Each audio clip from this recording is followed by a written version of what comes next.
Good morning everyone. आज हम लोग आज क्लास 10th का क्लास है और आज हम लोग पोएम पढ़ेंगे। क्लास 10th में शुरुआत में दो पोएम्स हैं आपके, रॉबर्ट फ्रॉस्ट के ही पोएम्स है। दोनों दोनों काफी छोटे पोएम्स है। फर्स्ट पोएम है dust of snow snow by Robert Frost. तो जो ये फर्स्ट पोएम है, ये बेसिकली इसका अगर हम लोग देखें सब्जेक्ट मैटर, तो इसमें पोएट जो हम बताना चाह रहे हैं दैट कैसे एक स्मॉल सिचुएशन, एक स्मॉल मोमेंट, बहुत ही कॉमन सा मोमेंट लाइफ में, वो किस तरह से हमारे लाइफ को अचानक से चेंज कर सकता है। उसका काफी बड़ा सिग्निफिकेंस हो सकता है, एक किसी एक स्मॉल मोमेंट का अपने लाइफ में कभी एक बहुत बड़ा सिग्निफिकेंस हो सकता है। ठीक है, तो इस पोएम में जैसा हम लोग टाइटल में देख रहे हैं, डस्ट ऑफ स्नो, मतलब पोएम का जो सब्जेक्ट मैटर है, किस बारे में बात कर रहा है पोएट, तो just it's a dust of snow, मतलब स्नो पार्टिकल्स, बर्फ के जो कण होते हैं, स्नो पार्टिकल्स जो होते हैं, उसके बारे में ये पोएम है। तो ये एक काफी कॉमन सा चीज है, स्नो स्नो पार्टिकल्स, और इसको लेकर के इन्होंने एक पोएम लिखा है and it's a very inspiring poem also. तो पोएम शुरू करने से पहले रॉबर्ट फ्रॉस्ट के बारे में थोड़ा सा जान लेते हैं। तो Robert Frost was an American poet, और उनके जितने भी पोएम्स हैं, the poems he used to write is talks about the very small incidents in life, है ना, बहुत छोटे छोटे चीजों के बारे में, लाइफ में जो हमारे होते हैं उसके बारे में वो बात करते हैं अपने पोएम्स में। And the poems are very inspiring, और कोई भी मतलब the common people can easily relate with his poems, है ना। हम लोग आसानी से उनका जो मैसेज होता है पोएम में, उससे हम लोग इजिली रिलेट कर सकते हैं, और उनके पोएम्स काफी इंस्पायरिंग होते हैं। जैसे कि हमारे पास पहले एग्जाम्पल है dust of snow. Class 9th में आप लोगों ने पढ़ा होगा द रोड नॉट टेकन। वो पोएम भी सेम इन्हीं पोएट ने लिखा है, रॉबर्ट फ्रॉस्ट ने। तो पोएम शुरू करते हैं हम लोग। पोएम का टाइटल है डस्ट ऑफ स्नो। शुरुआत के पोएम काफी छोटा है, इट्स ऑफ ओनली 8 लाइन्स। और जो फर्स्ट स्टांजा जो है उसको हम लोग देखते हैं। The way a crow shook down on me the dust of snow from a hemlock tree. ठीक है, तो पोएम जैसे स्टार्ट हो रहा है, और पोएम के टाइटल से भी हमें पता चल रहा है दैट ये पोएम जो है, ये जो पोएट लिखे हैं, ये विंटर सीजन के ऊपर है ना, विंटर का टाइम है और स्नोफॉल हुआ है, बर्फ जमी हुई है। And he writes, the way a crow shook down on me the dust of snow from a hemlock tree. तो यहाँ पे दो चीजें उन्होंने यूज किया है, first crow and then hemlock tree. तो as we all know, crow का मतलब हमें पता है, इट इज अ बर्ड, और दूसरा है hemlock tree. Hemlock tree is a poisonous tree. ठीक है, एक जहरीला पेड़ है ये hemlock tree.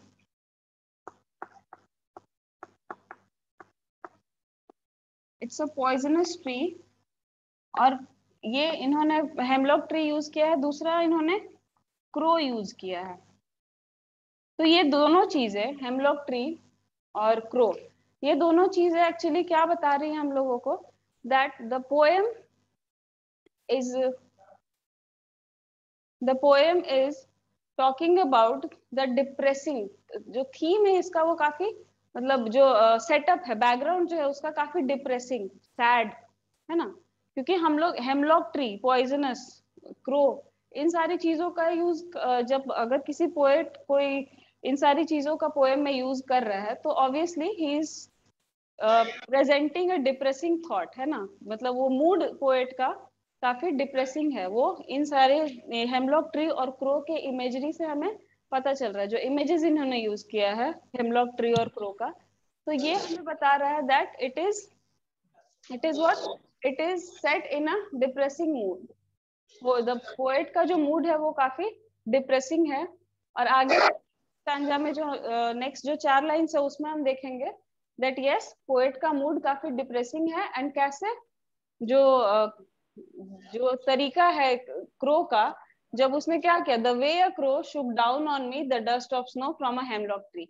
So from this, these 4 lines हम लोगों को क्या समझ में आ रहा है कि एक हेमलॉक ट्री है, ठीक है, पेड़ है, और जैसे विंटर सीजन में क्या होता है, बर्फ जम जाती है सभी पेड़ों के ऊपर, तो पेड़ के ऊपर काफी बर्फ जमी हुई है, और तभी वहां पे एक क्रो आता है, अ क्रो कम्स देयर, और वो क्या करता है, जब बैठता है अचानक से पेड़ के ऊपर, तो सडन मूवमेंट से जो स्नो है, स्नो पार्टिकल्स जो हैं वो नीचे गिरते हैं, and the poet was crossing from there, और the poet was standing there under a hemlock tree.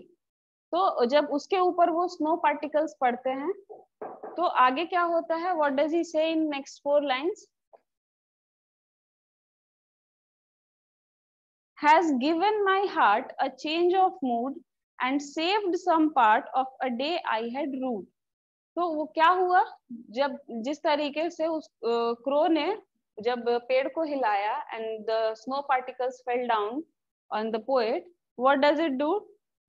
It has given my heart a change of mood. इसने क्या किया, जो पोएट का मूड था, है ना, पोएट का मूड जो था वो चेंज कर दिया, उसके उनके मन को उसने चेंज कर दिया। इस स्मॉल मोमेंट, काफी स्मॉल मोमेंट, हम लोग जनरली हम लोग भी जैसे कभी किसी पेड़ के नीचे से जा रहे हैं, कभी पत्तियां गिर गई, या फिर कुछ हवा जोर का चल रहा है तो कुछ फूल गिर गए, तो ये काफी स्मॉल मोमेंट है, सबके लाइफ में होता है। But the way here what does he say, the way a crow shook down on me, मतलब काफी नॉर्मल सी चीज है, विंटर सीजन में बर्फ जमी हुई है and snow particles fell down, और वो चीज उनके मन को अचानक से चेंज कर देता है।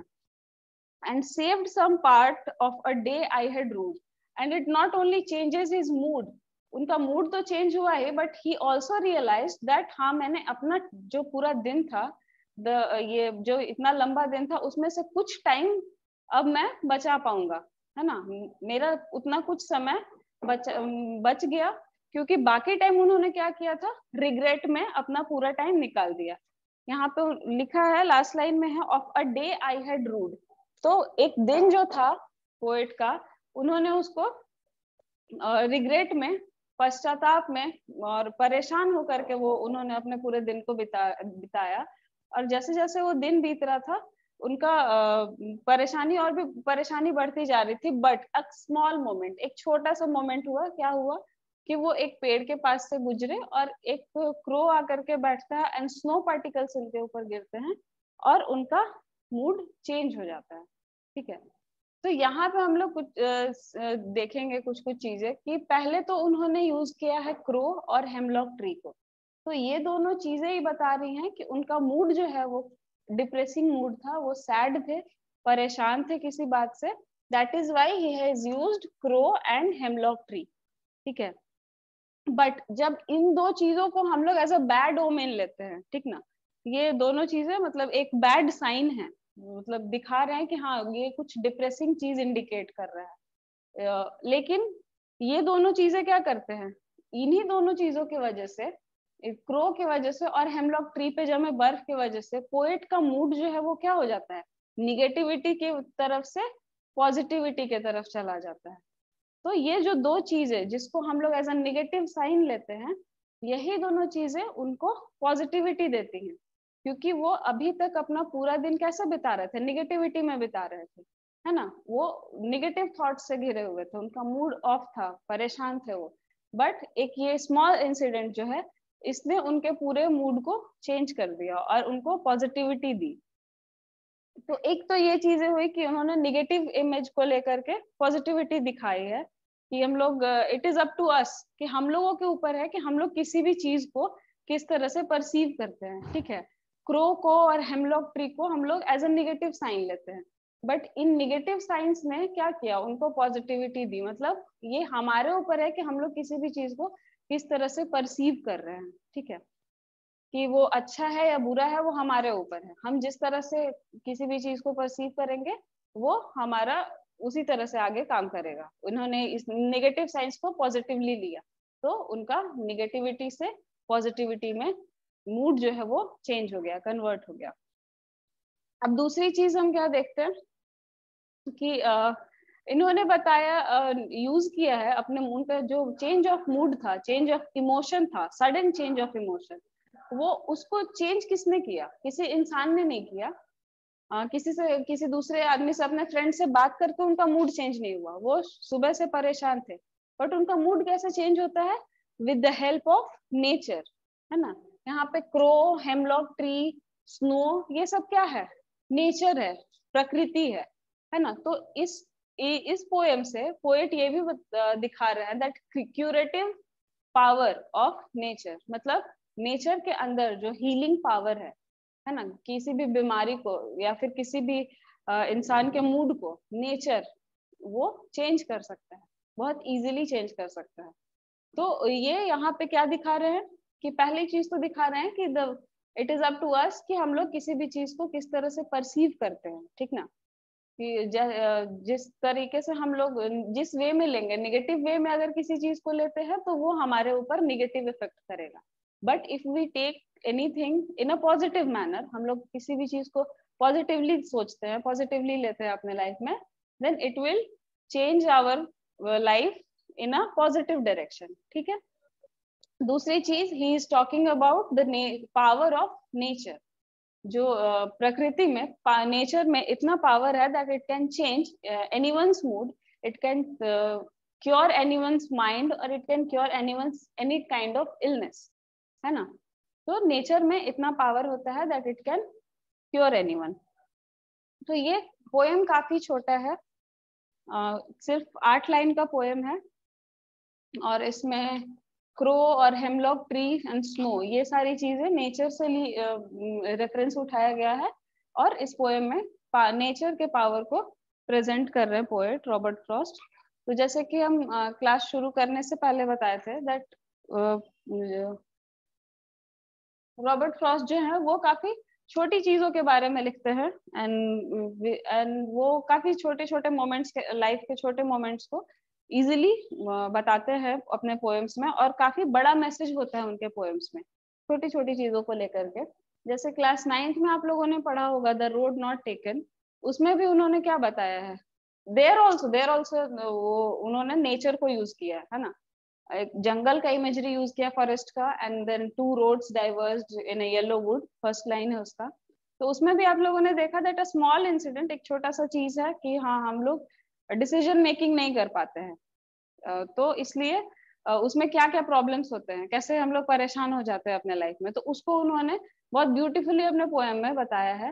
एंड सिमिलरली हियर, यहाँ पे भी उन्होंने क्या किया है, बहुत ही एक छोटे से स्मॉल मोमेंट के, लाइफ के एक छोटे से मोमेंट को लिया है और एक पोएम लिखा है, and that this poem is very insightful message. It has very insightful message that it is up to us that how we perceive things, and that is going to change our life as we take those things and we take those signs, either we take it as a negative sign or we take it as a positive sign. तो ये हो गया poem का meaning, summary, जो भी explanation था poem का।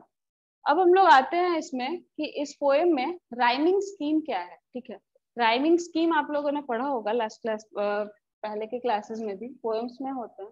हम लोग यहाँ देखेंगे कि यहाँ पे राइमिंग स्कीम क्या है। तो ये 4 लाइन्स मैंने बोर्ड पे लिखा है, 4 लाइन्स, इसके बाद का पहले हम लोग यहाँ देखते हैं राइमिंग स्कीम क्या है पहले। तो फर्स्ट लाइन जो है the way a crow, first line कहाँ पे एंड हो रहा है? क्रो पे, ठीक है। तो इसको, क्रो को हम लोग ए बोल देते हैं, ठीक है, हम लोग ए कंसिडर करते हैं। शुक डाउन ऑन मी, यहाँ पे क्या है? क्रो। कैसे प्रोनाउंस कर रहे हैं? क्रो। यहाँ पे जो प्रोनाउंसिएशन है क्या है? मी। तो दोनों साउंड अलग अलग है, तो यहाँ पे ये ए हो गया और मी हो गया बी। अब हम लोग थर्ड लाइन में आते हैं, ये क्या है? The dust of snow. ये सिमिलर है क्रो एंड स्नो, जैसे हम लोग इसको प्रोनाउंस कर रहे हैं, जो साउंड आ रहा है वो साउंड क्या है? सिमिलर है, क्रो, स्नो। तो इसको हम लोगों ने ए बोला है, तो इसे भी हम लोग ए बोल सकते हैं, यस। तो फर्स्ट लाइन हो गया ए, सेकेंड हम लोगों ने दिया है बी, थर्ड क्या हो गया? स्नो, क्रो, स्नो, सिमिलर है इसलिए इसको भी ए बोल दिया। अब लास्ट लाइन क्या है? From a hemlock tree, me and tree, ये दोनों सिमिलर साउंड कर रहे हैं, तो इसको भी हम लोग क्या बोल सकते हैं? बी, ठीक है। तो ये शुरुआत का 4 लाइन्स का क्या है rhyming scheme? A B A B, ठीक है। अब नेक्स्ट जो 4 लाइन है नीचे उसको देखते हैं हम लोग। Has given my heart, next stanza का लाइन में, फर्स्ट लाइन में लास्ट में क्या है, हार्ट, ठीक है। तो ये ना ए से सिमिलर है ना बी से सिमिलर है, ठीक है, ये एक अलग साउंड है, तो विल कॉल इट सी। अब उसके बाद है next a change of mood, heart and then mood, a change of mood. अब ये ना ए से मिल रहा है ना बी से ना सी से, इसका भी एक अपना अलग साउंड है, तो हम लोग इसको बोल देते हैं डी, ठीक है, सी एंड डी। अब नेक्स्ट जो लाइन है उसमें क्या है, पार्ट, तो पार्ट, पार्ट का जो साउंड है वो heart, part and heart, these are similar, creating similar sounds, है ना। तो इसलिए हम लोग इसको क्या बोल देंगे, पार्ट, हार्ट को हमने क्या बोला, सी, देन पार्ट, इसको भी हम लोग सी बोल देते हैं, ठीक। अब नेक्स्ट है rude, mood and rude, these are also similar, the sounds, तो इसको भी हम लोग क्या बोलेंगे, डी। तो first answer A B and next answer C D. तो ये क्या हो गया, ए बी सी डी, ये हो गया rhyming pattern of the poem.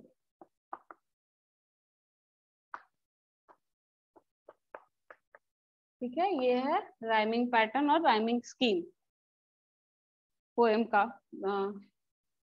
तो इतना समझ में आ गया होगा आई थिंक आप लोगों को। I have explained the poem and the rhyming pattern also, and it's a very small poem, only 8 lines are there। और इसी में फिर नेक्स्ट पोएम है आप लोगों का, 2 पोएम एक साथ दिया हुआ है, स्मॉल पोएम्स है dust of snow and the next poem is fire and ice, okay. तो ये पोएम हो गया complete and then will move to next poem, और उसके बाद जब हम लोग ये दोनों कंप्लीट कर लेंगे then in the next part will discuss the question answers of the chapters.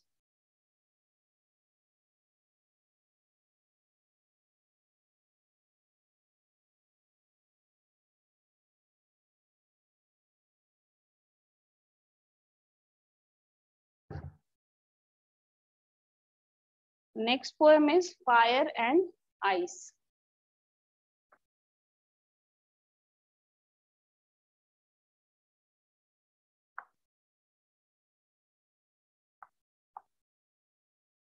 Fire and Ice.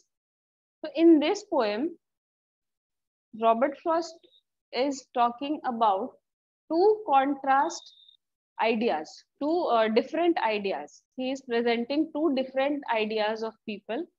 और वो किसको सपोर्ट कर रहे हैं, उनके अकॉर्डिंग कौन सा आइडिया, मतलब कौन से लोग सही हैं, ये हम लोग देखेंगे इस पोएम में। So the poem is some say the world will end in fire, some say in ice। तो ये दोनों स्टार्टिंग के दोनों लाइन में ही हम देख रहे हैं that he is presenting the two contrast ideas, two different ideas of people। What does he say? Some say the world will end in fire। Some people are of this view that if the world will come to an end someday, then it will be due to the fire। मतलब क्या बोलना चाह रहे हैं कि कुछ लोगों के हिसाब से, अकॉर्डिंग टू सम पीपल, अगर दुनिया का कभी अंत होगा, कभी एंड होगा दुनिया का, तो उसका रीजन क्या होगा, फायर, यानी कि आग। एंड सम से इन आइस, और कुछ लोगों, some people are of this view that नहीं, फायर से नहीं होगा, it will end because of ice. मतलब टेम्परेचर काफी कम हो जाने की वजह से जब चारों तरफ बर्फ हो जाएगा, then obviously it will be impossible for any creature to live, है ना। सारे जीव जंतु जो इंसान है, पेड़ पौधे हैं, सब मर जाएंगे अगर टेम्परेचर बहुत लो हो जाता है। तो some people are of this view that the world will end due to ice, और कुछ लोगों का कहना है that no, it will end due to fire। मतलब आग की वजह से इतनी ज्यादा गर्मी हो जाएगी, आग इतना हो जाएगा कि उसी वजह से दुनिया खत्म होगी। So he is presenting two different ideas. Two group of people are there, and one is saying that no, the world will end due to fire, and the other group is saying that no, the world will end with due to ice. From what I have tasted of desire, I hold with those who favor fire. So now the poet is presenting his own idea, his own thinking. And what does he say? From what I have tasted of desire. Desire. What is desire? Desire का मतलब क्या है? What desire का मतलब क्या होता है? हिंदी में अगर बोले तो इच्छा, है ना? डिजायर, इच्छा, किसी भी चीज को अचीव करने का जो एक इच्छा होता है किसी इंसान के अंदर, डिजायर होता है, उसको क्या बोलते हैं? डिजायर. ओके. तो वो क्या बोलते हैं? From what I have tested of desire.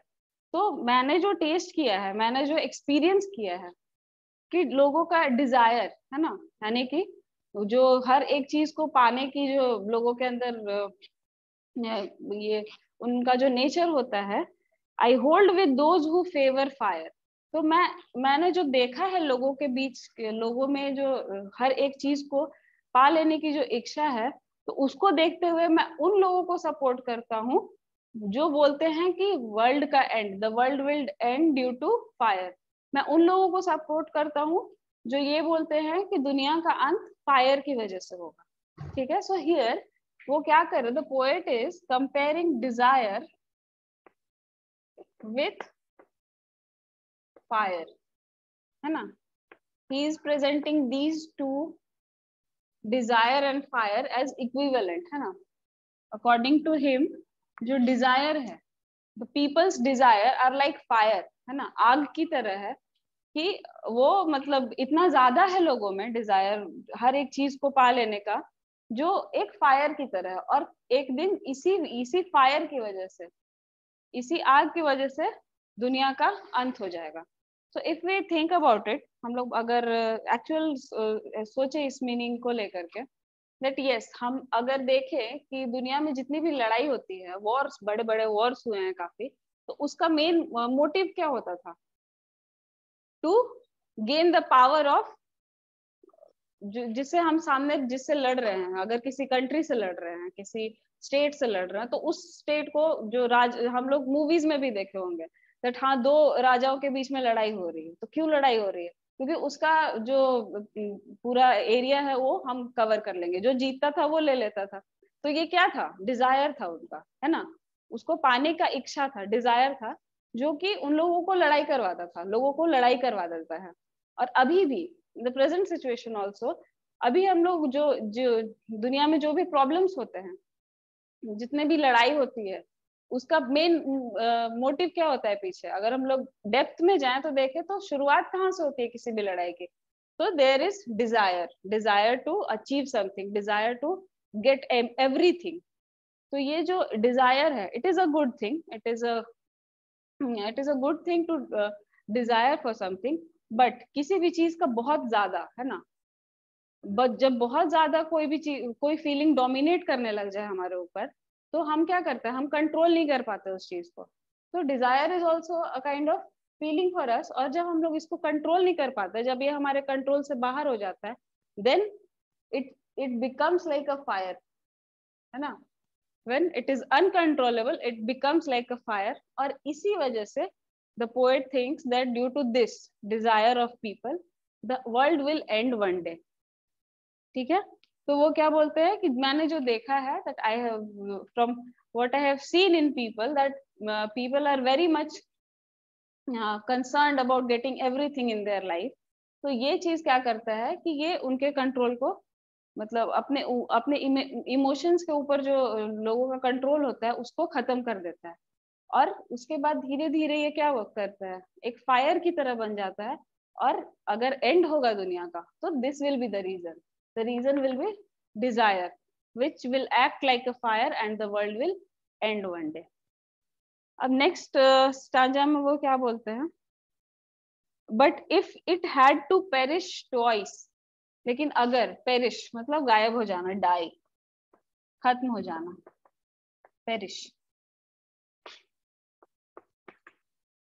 है ना? अगर इसको दोबारा से खत्म होना होगा, अगर दोबारा मौका दिया जाए दुनिया को, और अगर दोबारा कोई रीजन देना होगा कि हाँ दुनिया एंड कैसे होगा, तो I think I know enough of hate. What does he say? I think I know enough of hate. वो क्या बोलते हैं? दैट मैं जानता हूं इतना, मैंने दुनिया में क्या देखा है, hate. First he talks about desire, now he is talking about hate, है ना। हेट यानी कि नफरत। तो वो क्या बोलते हैं? दैट मैंने इतना दुनिया में हेट्रेड को देखा है, इतना नफरत देखा है, to say that for destruction ice is also great and would suffice. मतलब कि हेट्रेड इतना ज्यादा है दुनिया में, that yes it if the world had to end twice, है ना, अगर 2 बार दुनिया को खत्म होना होगा, देन हेट भी काफी एनफ होगा दुनिया को खत्म करने के लिए। And here he compares hate with ice। Hatred को किससे कंपेयर करते हैं? आइस से।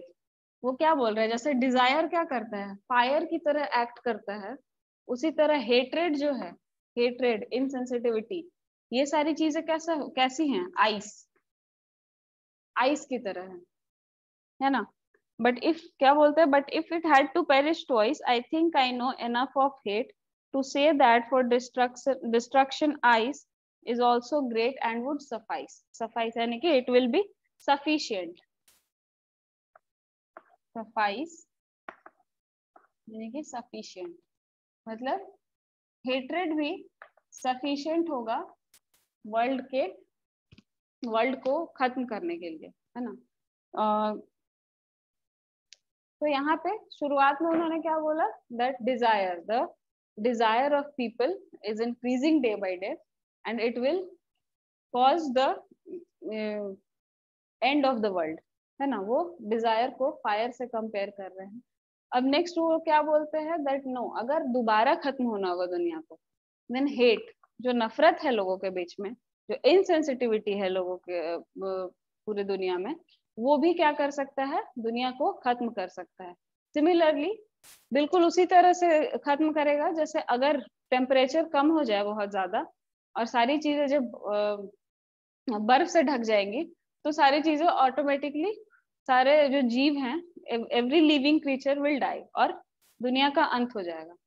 तो जिस तरह से आइस अगर दुनिया को खत्म कर सकता है, उसी तरह हेट्रेड, है ना, नफरत जो है वो क्या करता है?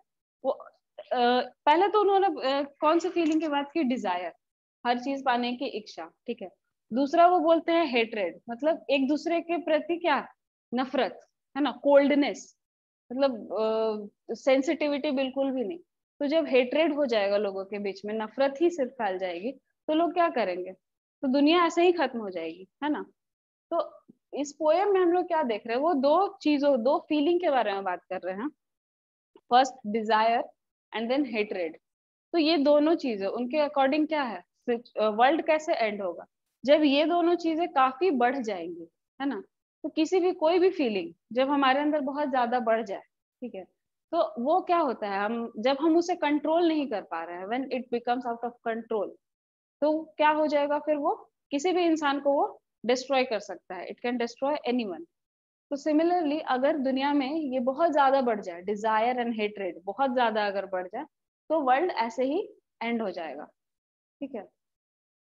तो इस पोएम में भी क्या देख रहे हैं हम लोग कि इन्होंने जो पोएट ने प्रेजेंट किया है, काफी कॉमन सी चीजें ली हैं, डिजायर एंड हेट्रेड, और इसको एक बड़ा रीजन बताया है दैट ये दोनों जो चीजें हैं, ये क्या कर सकती है? पूरी दुनिया को खत्म कर सकती है। एक टाइम ऐसा आएगा कि अगर ये दोनों चीजों में से कोई भी एक चीज बहुत ज्यादा बढ़ जाए, तो पूरा दुनिया खत्म हो सकता है। तो हम लोगों ने क्या देखा? That in both the poems the poet presents very small no, he presents obviously very big ideas with the help of very common themes, है ना। थीम काफी कॉमन है, जो उन्होंने मैटर लिया है, सब्जेक्ट मैटर पोएट्स दोनों पोएम्स में, वो काफी कॉमन सी चीजें हैं। Fire and ice, and in the first poem we have seen that he has taken the subject matter of the dust of snow. तो इन दोनों चीजों को लेकर के इन्होंने काफी बड़े आइडियाज को प्रेजेंट किया है.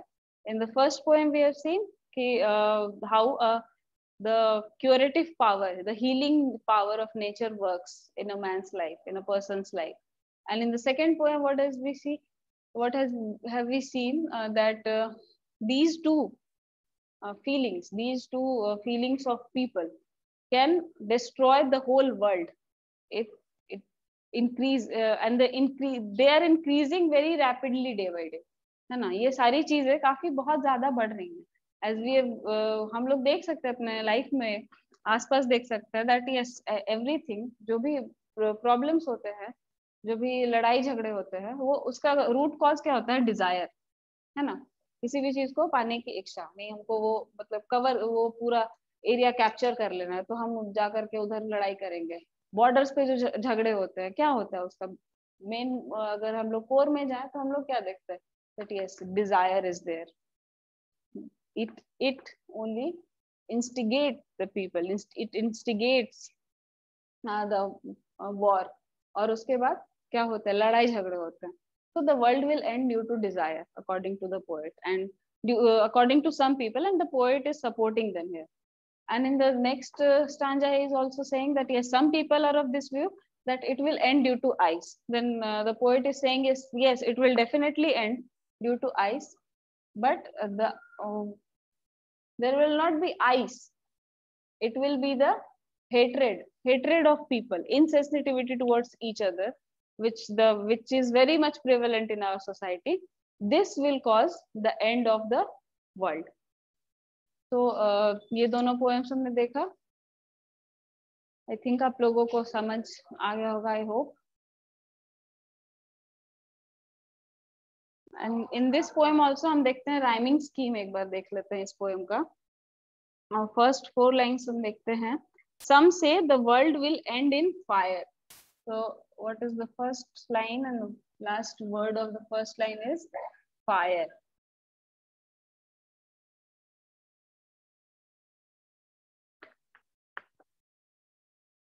Some say the world will end in fire. Some say in ice.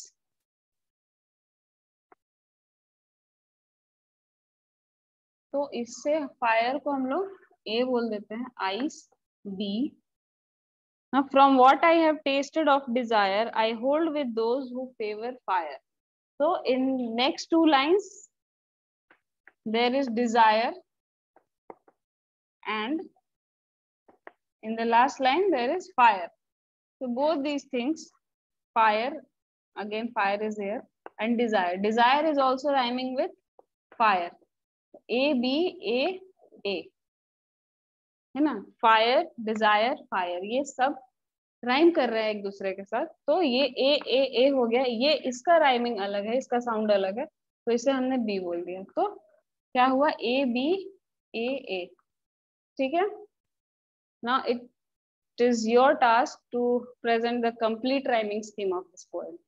ठीक है. फर्स्ट पोएम में मैंने बताया how to know the rhyming scheme, and ये सेकेंड पोएम ये आप लोगों के ऊपर है that जो नेक्स्ट 4-5 लाइन्स हैं इसमें आप लोगों को बताना है what is the rhyming scheme here. Okay, so that's it for today's class. Thank you.